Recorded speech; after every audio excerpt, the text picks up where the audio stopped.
When we think about why neighborhoods in America look the way they do today, I mean, often starkly divided by race, right? Yeah. With these big differences in wealth, health, Yeah. opportunities, Yeah. the easy explanations often come up first. Personal choice, income differences, Mm. maybe just, lingering individual prejudice. Right. The sort of de facto idea, it Right. just happened. Exactly. But what if the segregation we see isn't just a result of those things? What if it wasn't accidental? What if it was, well, built? And built not just by private actions, but, and this is the core of it, built through explicit, deliberate government policy, federal, state, local, every level. That's the powerful and, yeah, deeply uncomfortable argument. That's really at the heart of the material we're diving into today. It really is. Our source material is drawn from Richard Rothstein's book, The Color of Law. Mm-hmm. And it feels so essential because it just pulls back the curtain on this forgotten history. Mm-hmm. It makes the case, with just meticulous evidence, that residential segregation today is a direct, enduring consequence of unconstitutional government actions. Yeah, it takes you through how all these policies, from big things like interpretations of the Constitution and New Deal housing programs, down to seemingly everyday things like zoning laws, Right. deed restrictions, even where we decided to build highways, how all of it was used not just to permit segregation, but actively to create it. So our mission, really, in this deep dive is to unpack that detailed evidence Rothstein presents.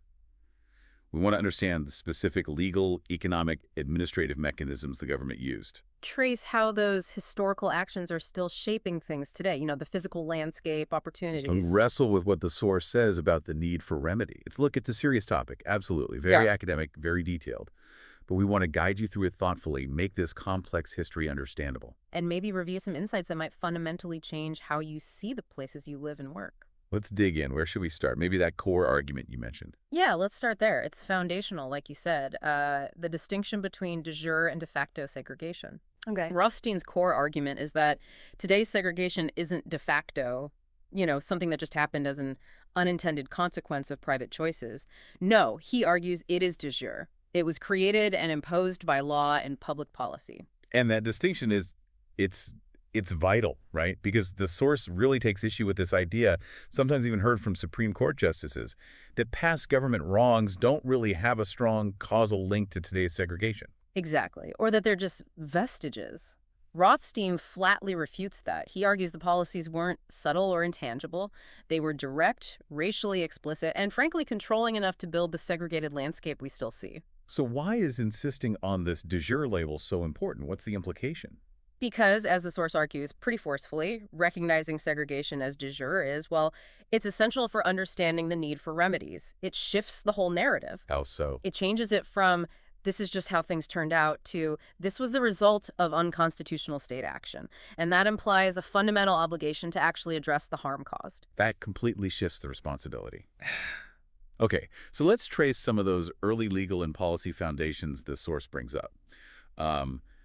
Fifth and 14th Amendments seem obvious, right? Due process, equal protection, denying housing subsidies based on race, things like that. Mm-hmm.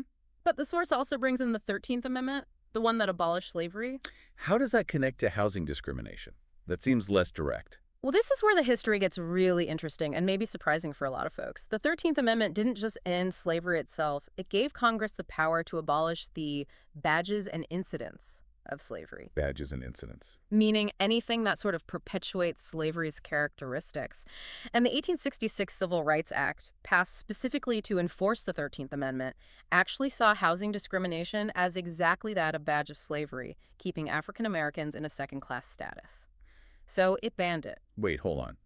Right after the Civil War, Congress understood that housing discrimination was a way of continuing subjugation tied to slavery. That's what the source argues, yeah. That was the understanding behind the act. But then, 1883, the Supreme Court steps in with these civil rights cases. Mm-hmm. And they effectively gutted that part of the act. They agreed Congress could abolish badges and incidents, sure, but they ruled that exclusion from private businesses and housing didn't qualify. So that protection against housing discrimination under the 13th Amendment, gone. Gone for a century, basically, Right. stripped away. 100 years. And meanwhile, the source points to government actions promoting segregation even before huge housing programs, like in federal workplaces under President Wilson. Yeah, that pattern of segregation wasn't just private actors. Federal offices actually implemented separation, curtains between desks, separate facilities, black supervisors getting demoted. And Franklin Roosevelt was involved as Assistant Secretary of the Navy. He was. The source notes his personal enthusiasm is kind of uncertain, but he definitely went along with it, didn't challenge that changing culture of segregation within the federal government. Okay, so this government-led segregation then becomes incredibly explicit with public housing, right? Created during the Depression, World War II. Oh, absolutely. This is where the argument for de jure segregation gets some of its most powerful evidence in the source. Federal programs like the PWA, the USHA, they built massive housing projects. And race was an explicit factor in their design and location. Like the TVA example. Exactly. The Tennessee Valley Authority's model village in Norris, Tennessee. Nice, comfortable homes for white employees, and then shoddy temporary barracks way off somewhere else for black workers. And there was even an official statement saying, quote, Negroes do not fit into the program. That's blunt, not subtle at all. And the PWA, the Public Works Administration, had this neighborhood composition rule. It did, yeah. Harold Ickes, who ran it, adopted this policy for federal housing projects. It basically mandated that projects had to reflect the existing racial makeup of the neighborhood. So white areas got white-only projects. Black areas got black-only projects. Only already integrated areas could, in theory, house both. Out of 47 PWA projects mentioned, 17 were specifically for black Americans, 6 were segregated by building within the same project, and the rest were for whites only. So the rule didn't just allow segregation, it actively prevented integration and locked in segregation wherever it already existed, often choosing sites within black neighborhoods like in Birmingham or Miami. Precisely. In Miami, the source says sites were chosen specifically to, quote, remove the entire colored population from certain white areas. This explicit racial designation happened all over Detroit, Indianapolis, Toledo, New York. Even the New York Times described a project as being for black families. Yeah, the source notes the Times described the Harlem River houses as being built specifically to accommodate 574 Negro families. It was open knowledge. And then after 1937, when responsibility shifted more to local housing agencies, but still with federal subsidies through the USHA, this pattern just kept going with federal money. Yes, the federal government was still enabling it, funding it. The Detroit Sojourner Truth Homes incident in 1942 is a really, really telling example from the source. What happened there? Okay, so a project was proposed for black war workers by Clark Foreman at the Federal Works Agency, but it faced fierce opposition from a local congressman, Rudolph Tenerovich. He threatened to cut off funding unless the units went to whites. Seriously? Yeah, and he was backed by the FHA director, citing worries about property values. Foreman was basically forced out. But didn't Eleanor Roosevelt get involved? She did. She appealed to the president, FDR, and the agency reversed course, assigning black families to the project after all. No. But the backlash, a violent white riot erupted. The source details over 100 arrests, dozens hospitalized, overwhelmingly black residents trying to move into their assigned homes. Just unbelievable. And that wasn't the end of it for Detroit's housing policies. No. Later in the 1940s, Mayor Albert Cobo, who had actually campaigned on preventing, quote, Negro invasions, actively vetoed public housing projects planned for white neighborhoods, just directly using his power to solidify segregation. San Francisco had something similar, an explicit resolution. They did. In 1941, their housing authority formally resolved, and this is a quote again, not insofar as possible enforce the commingling of races, but shall insofar as possible maintain and preserve the same racial composition which exists in the neighborhood. Explicitly preserving segregation. Right, and despite protests, even a commissioner resigning over it, the source says they basically evaded implementing any real integration. A few white families might be placed in black projects later, but the pattern held. It's just so clear this was a deliberate strategy, federal and local. The Chicago Housing Authority case later on in 1976 seems to really nail the government complicity, especially with HUD involved. Oh, absolutely. The Supreme Court upheld lower court findings that the CHA, with HUD's help, had unconstitutionally picked sites specifically to maintain segregation.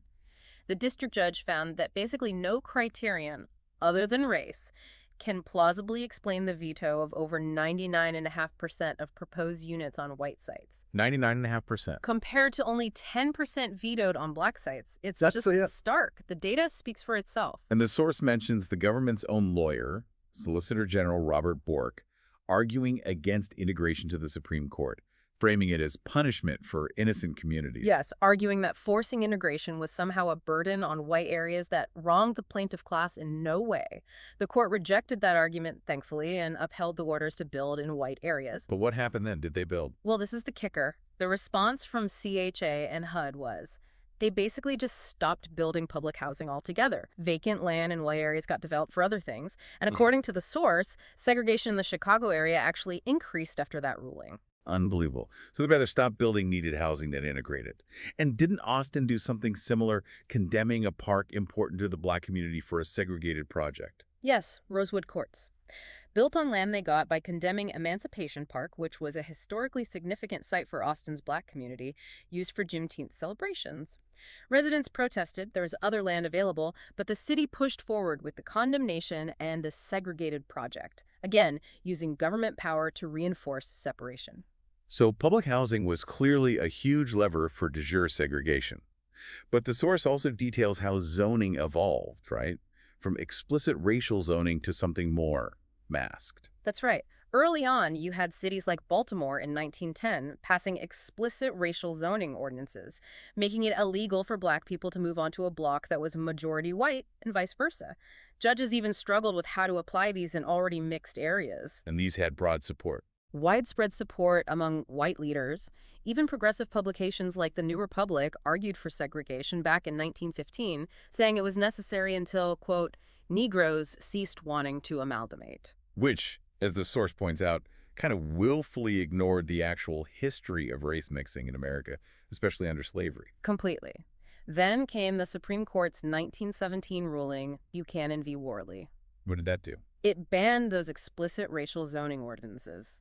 Said they violated property rights, the right to sell property to whomever you choose regardless of the buyer's race. Okay, so a step forward. But cities found ways around it pretty quickly. They did. They pivoted. Instead of explicit racial bans, they started using economic zoning, but with a clear racial purpose just underneath. Promoting single-family zoning became a big tactic. Why single-family zoning? Because it keeps out more affordable housing options, like apartment buildings, from middle-class white neighborhoods. Now, sure, some of that was maybe just class-based snobbery, but the source is very clear. There was enough open racial intent driving these practices to make it part of the de jure segregation story. And the St. Louis example you mentioned really illustrates this. It does. Their 1919 zoning ordinance, passed right after Buchanan, didn't mention race, but it explicitly designated land for industry right in or next to existing Black neighborhoods based on a planner's survey. And the City Plan Commission meetings, the source documents, were filled with discussions about denying variances, exceptions to the zoning, specifically to preserve white areas and keep them unaffordable for African Americans. They use phrases like areas being invaded by Negroes. Wow. And the federal government actually encouraged this kind of economic exclusionary zoning. Yes, believe it or not. Through Secretary of Commerce Herbert Hoover's Advisory Committee on Zoning in 1921, they developed a model zoning law and a manual that was distributed nationwide promoting these kinds of regulations. Did the manual mention race? No, not explicitly, but the committee members themselves were outspoken segregationists. The source makes it pretty clear that race was understood to be a key reason for their advocacy of these zoning practices. And the Supreme Court backed this up, even when a lower court found racial motives. Yes, in the Euclid v. Ambler Realty case in 1926. Justice Sutherland's opinion famously called apartments in single-family neighborhoods mere parasites. But what's really crucial, and highlighted in the source, is that the Supreme Court overturned the district judge in that case. And what had the district judge found? That judge had explicitly noted the ordinance's true racial purpose and talked about the blighting of property values whenever the colored or certain foreign races invade a residential section. He saw the racial motive. But the Supreme Court validated the exclusionary zoning anyway. That's the government at the highest level, giving a green light to racially motivated policy, even if it's masked as economics. And this tactic, using zoning for exclusion, just continued for decades. Oh, yeah. The source gives a later example from Lawton, Oklahoma in 1970. A court found that the city's denial of a permit for a multi-unit development in an all-white area was basically a pretext. Even though officials didn't explicitly mention race, the court found clear evidence of racial antagonism behind their actions. So zoning was this really powerful tool, changing its form but not its function. What about restrictive covenants? Those seem more like private agreements. They were on the surface, clauses written into property deeds prohibiting the sale or rental to African Americans. And they definitely spread after the Buchanan ruling banned explicit zoning precisely because they seemed private. Some early ones were incredibly broad. Brookline, Massachusetts had one forbidding sale not just to any Negro, but also to any native of Ireland. And the language could be pretty stark, right? Exceptions for servants. Yes, the source quotes one from Daly City, California from 1950, with an exception for a servant or domestic employed thereon as such by a white Caucasian owner. Just lays bare the assumptions. So if they were private agreements, how does the government get implicated? How is it du jour? Well, first, state Supreme Courts all over the country routinely upheld these covenants. They viewed them as legitimate private contracts, reinforcing their power. But the really big government involvement, the truly eye-opening part, the source details, came from the federal level. Not just state courts. No. President Hoover's 1931 Conference on Home Building and Home Ownership endorsed appropriate restrictions on neighborhoods. And the report they referenced specifically talked about racial exclusion clauses protecting property values from the deteriorating influence of undesirable neighbors. Okay, endorsement is one thing. But was there more direct involvement? Oh, yes. The most significant federal role came through the Federal Housing Administration, the FHA. The agency guaranteeing all those mortgages, fueling the post-war suburban boom. The very same. The FHA adopted the theory that racial exclusion enhanced property values, and this is crucial. They actively recommended and often demanded that developers getting FHA-backed construction loans include restrictive covenants in their deeds. Wait, demanded. Demanded. This wasn't passive acceptance. This was the federal government making racial segregation a condition for receiving essential financing to build housing. The source gives specific examples. David Bohannon's Rollingwood in California, Wallace Stegner's Ladera development, Charles Vatterot's St. Anne suburb in Missouri, the famous Levittown in Pennsylvania. Deed language sometimes explicitly mentioned FHA requirements for these racial restrictions. So the very federal programs helping millions of white families buy homes and build wealth in the suburbs were conditioned on excluding black families. That's not just passive discrimination. That's the government actively underwriting segregation. It fundamentally changes the story of suburbanization, doesn't it? It's direct state-sponsored segregation. And this brings us to a landmark Supreme Court case in 1948, Shelley v. Kramer. What did Shelley decide? It finally repudiated that earlier view. The court ruled that while private individuals could still discriminate, court enforcement of restrictive covenants violated the 14th Amendment's Equal Protection Clause. Why? Because court enforcement meant state government was participating in the segregation. So the government couldn't use its courts to enforce these private agreements anymore. That sounds like a major victory. Did it end the practice? It should have. But the source states that the FHA and other federal agencies, including the VA, which also required covenants for its mortgages, basically just ignored or evaded the Shelley ruling. They continued their policies, effectively preserving state-sponsored segregation for at least another decade, even though court enforcement was now unconstitutional. So the policy continued even after the Supreme Court said it was unconstitutional for courts to enforce it. That's what the source documents. They found ways around it, kept recommending them. The source also points out how often white churches and clergy led efforts to enforce these covenants, even funding lawsuits, yet the IRS rarely, if ever, challenged their tax-exempt status for this blatant discrimination. Another form of state tolerance, maybe even complicity. Okay, so beyond housing policies, zoning, covenants, the source details how big infrastructure projects, urban renewal, highways, these were also used as tools. Yes, another critical piece. And again, often with explicit racial motivations. Urban renewal programs, and especially the construction of the interstate highway system through cities, were openly talked about as slum clearance. Slum clearance being a euphemism. Often, yeah. Proponents explicitly linked highway building to the elimination of unsightly and unsanitary districts, or, more bluntly, eating out slums. And there's that really chilling quote from the highway lobbyist. Alfred Johnson, yeah. From the American Association of State Highway Officials.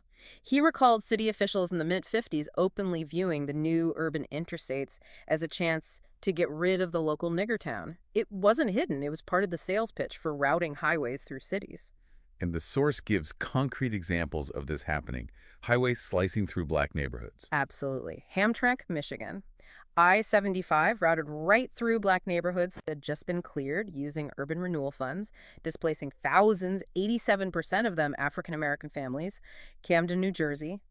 I-95 destroyed low-income housing, and an official report noted the project was an attempt to eliminate Negro and Puerto Rican ghetto areas for the convenience of white suburban commuters. Miami. I-95 demolished a major African-American neighborhood called Overtown, with the mayor himself reportedly sending the first wrecking ball. It really shows how government powers like eminent domain, condemning property, were weaponized. They were used not just to clear paths for highways, but also sometimes just to prevent black residency. The source mentions Creve Coeur, Missouri in 1959. The town condemned property planned for purchase by a black couple, claiming they needed it for a park right after the couple refused a buyout offer. Could they challenge that? The motive. Apparently not effectively. A Missouri appeals court ruled that year that the judicial system couldn't even inquire into the motives for a condemnation as long as the stated purpose was public, like a park. So it provided perfect cover for racial motivations. And the Blackjack, Missouri case in 1969. Yeah. A whole town incorporating just to block integrated housing. Yes, a stark example. An unincorporated, all-white area rushed to incorporate as a city specifically to block construction of a federally subsidized, integrated housing complex sponsored by a church group. Their first act. Pass exclusionary zoning rules banning multi-unit housing, making the planned development impossible. The subsequent lawsuit highlighted how this action denied potential residents access to nearby suburban jobs. And it wasn't just housing and highways. Other big projects, like the St. Louis Gateway Arch. Right. That project also displaced a significant established African-American neighborhood downtown, and the source connects school policy to housing segregation, too. How did schools fit into shaping where people lived? Well, the source details how school boards use their power over school locations and boundaries. They might close a school in an area designated for future black residents or reserve existing schools for whites only. Critically, they'd build brand new, modern schools out in developing white suburbs. Sort of incentivizing white families to move there. Exactly. Coercing them, really, if they wanted good facilities, and for black families. If new schools were built for them, they were often placed in designated black neighborhoods, forcing families to move into those segregated areas to access a decent school. The source gives examples from Richmond, California, and Houston. Manipulating school boundaries was another common tactic. Government decisions about schools were actively used to shape residential patterns by race. It's just layer upon layer. And the source also gets into discriminatory economic policies, right? Things that suppressed black incomes, making it even harder to afford housing outside segregated areas. This is a really vital part of the story because it connects directly to the affordability issue often cited today. Government labor policies played a huge role. Think about the New Deal legislation, Social Security, minimum wage laws, union recognition under the Wagner Act. What about them? They largely excluded agricultural and domestic workers, and who held most of those jobs, especially in the South. African Americans. Exactly. So those foundational economic safety nets and empowerment tools bypassed a huge portion of the black workforce, suppressing incomes and wealth-building opportunities right from the start. The source even gives a specific St. Louis example where the city fired a contractor for using a black tile setter on a hospital project and announced they wouldn't hire firms employing black skilled labor. And unions themselves, often discriminatory, were tolerated or even certified by federal agencies like the National Labor Relations Board. Yes. The source details how the NLRB certified unions, like the Boilermakers during WWII, that maintained segregated auxiliary locals for black members. These members often paid dues but had fewer benefits, no grievance rights, no voting rights, and couldn't be promoted over white workers. So the government agency was validating this discrimination. Effectively, yes. And even after the NLRB supposedly changed its policy in 1964, the source notes they offered no remedy for the decades of income suppression caused by certifying those discriminatory unions. Think about the construction trades during the massive post-war suburban building boom. They often excluded black workers, denying them access to the high-paying jobs that helped many white blue-collar families move into those very suburbs. So African Americans were often shut out of both building the suburbs and living in them. It was a deliberate double bind, structured by policy. And it wasn't just unions. Federal agencies, major utilities like Pacific Telephone and Telegraph out in San Francisco practiced discrimination, hiring black workers only for the lowest level jobs until forced to change.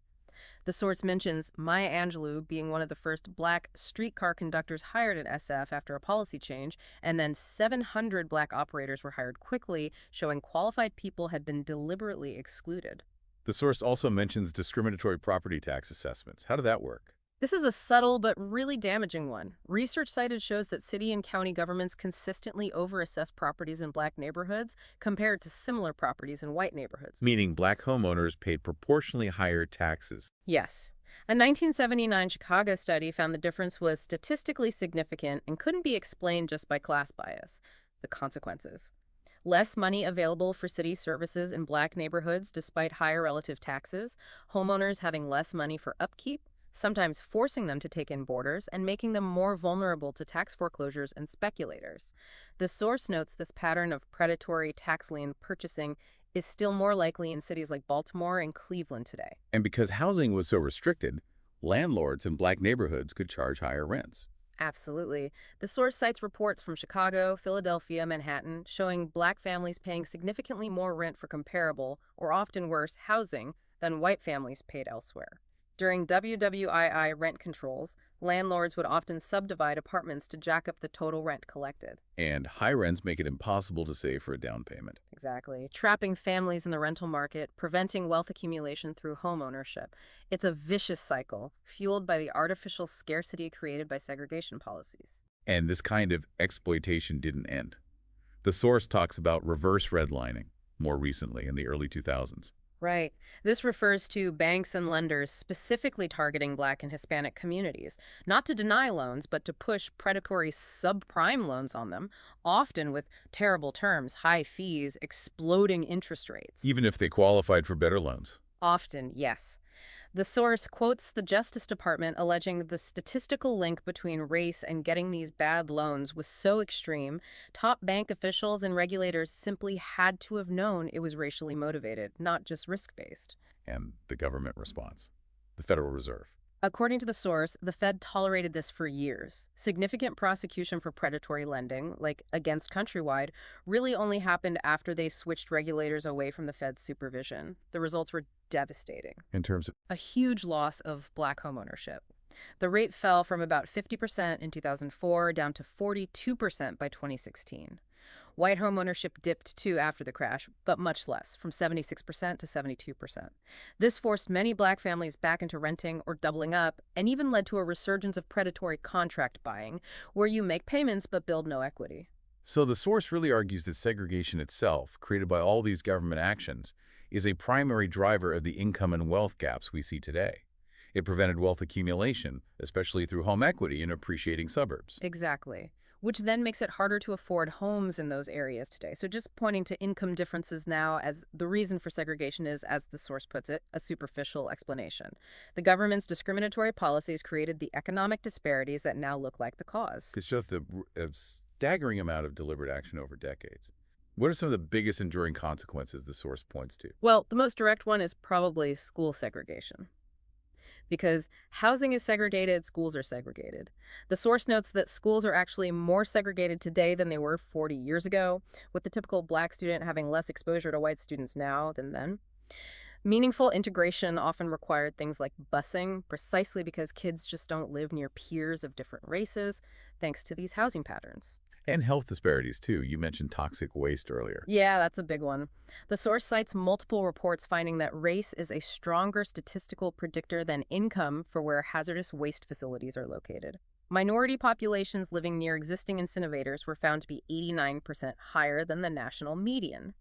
And even proposed sites were more likely to be in minority areas, countering the argument that people just moved to the nuisance later. The siting decisions themselves were often discriminatory. And economic mobility is obviously hampered. Hugely. The source points out the U.S. generally has less economic mobility than many other developed nations, and African Americans have significantly less mobility than white Americans, especially wealth mobility.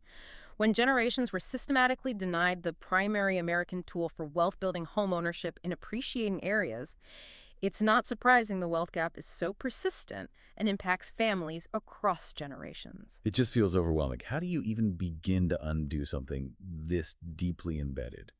Moving is expensive. That wealth gap is huge and multi-generational. It is incredibly difficult. And the source makes another important point, how this whole history has become conveniently forgotten. Forgotten? Or maybe actively ignored. We use euphemisms now, right? inner city instead of ghetto. But the source argues ghetto is actually the accurate term for areas where government deliberately concentrated a minority group and erected barriers to their exit. And textbooks contribute to this forgetting. Often, yeah. By using passive voice, African Americans found themselves forced into segregated areas rather than saying who forced them. Or they might mention FHA loans helping veterans buy homes, but omit the fact that Black veterans were explicitly excluded. Or they talk about PWA housing projects without mentioning they were rigidly segregated by government policy. So it gets presented as something that just happened, naturally, Yeah, not as deliberate, unconstitutional government action. precisely. The source argues that ignoring this history is a choice, maybe because confronting the implications, the need for remedy, feels too daunting. But it emphasizes this history was once well known. It's documented, we just stopped talking about it. Okay, so given this incredibly detailed history of deliberate de jure segregation, why isn't just passing non-discrimination laws today like the Fair Housing Act of 1968 enough to fix the problem? That's a crucial point the source makes. Think about other civil rights laws. Voting rights, access to jobs, public accommodations like buses or restaurants. When those laws passed, the past discrimination hadn't fundamentally changed the physical structure of society in the same way. Meaning, the same buses were there, the same hotels, the same restaurants. People just needed the legal right to use them equally. But residential segregation literally reshaped the American landscape. It determined where homes were built, where schools were located, where jobs concentrated, where wealth grew. So just saying, okay, now you can legally move to that suburb doesn't undo the decades of lost opportunity. Exactly. It doesn't address the accumulated wealth gap created by denying access to home ownership in those areas for generations. It doesn't magically create affordable housing there now. The structural legacy of de jure segregation remains embedded in the physical and economic geography of the country. The Fair Housing Act prohibited future discrimination, but it didn't include remedies for the past constitutional violations. And because that denial of integration, that creation of segregation was state-sponsored and unconstitutional, the source argues the nation actually has an obligation to remedy it. Yes, a constitutional obligation. It's not just about ensuring equal opportunity moving forward, which is important, but about actively fixing the profound structural harm caused by those past unconstitutional government actions. Does the source offer examples of what remedies might look like? Or signs of progress? It does discuss some examples. Mount Laurel, New Jersey is one. Litigation there led to state legislation requiring inclusionary zoning, basically mandating that new developments include a share of affordable housing units. And a successfully implemented project there showed that, contrary to common fears, it didn't bring crime or lower school quality. So inclusionary zoning is one tool. What else? Housing mobility programs seem really key. The source highlights Baltimore, where an ACLU lawsuit resulted in a court order forcing HUD to fund a program. This program offered increased Section 8 voucher subsidies, counseling, and even help with down payments for families to move to low-poverty, less minority neighborhoods, areas they couldn't access with standard vouchers. But it took a court order to get HUD to fund that. In that case, yes, which points to the need for policy changes. Other potential solutions mentioned include things like prohibiting landlords from discriminating against voucher holders altogether, just refusing to rent to anyone with Section 8. Which happens a lot. It does. Also, significantly increasing Section 8 funding and availability. There are long waiting lists everywhere. Many eligible families never get a voucher, offering preferences for voucher holders who choose to move to integrated neighborhoods. And crucially, increasing the voucher amounts so they actually cover rents in lower poverty, higher opportunity areas, plus providing funds for things like security deposits, moving costs, maybe even paths to homeownership. So essentially using government policy tools to actively support and incentivize integration, kind of reversing the dynamics that created segregation in the first place. Exactly. The source draws an analogy. Government uses incentives all the time, right? We tax cigarettes to discourage smoking. We give tax breaks for retirement savings to encourage saving.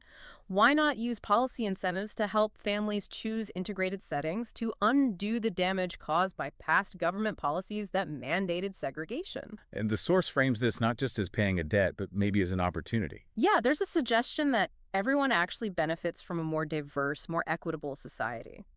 While acknowledging that undoing this history is incomparably difficult, the source makes a powerful case that it's necessary, it's just, and it's constitutionally required. This has been Well, a really deep dive into history that, as the source argues so convincingly, was deliberately, systematically, and unconstitutionally shaped by government actions.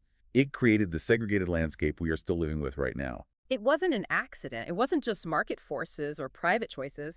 It was explicit policy choices over and over again. And understanding that distinction, the de jure nature of it, seems absolutely critical. Seeing that web of policies, housing, zoning, highways, schools, economic policies all working together. Yeah, it completely challenges those easy explanations we started with and points the finger directly at government responsibility at all levels. And the consequences are just undeniable in our schools, in health outcomes, in the persistent wealth gap, in opportunity itself. The source makes such a powerful evidence-based case that because this was state-sponsored, because it was unconstitutional, there's an ongoing obligation to remedy it, an obligation that simple non-discrimination laws haven't fulfilled because the structure remains.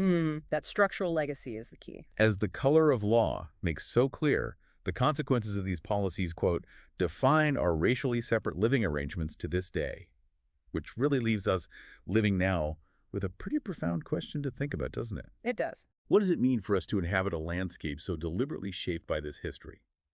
If intentional choices, backed by policy, were needed to create segregation, and if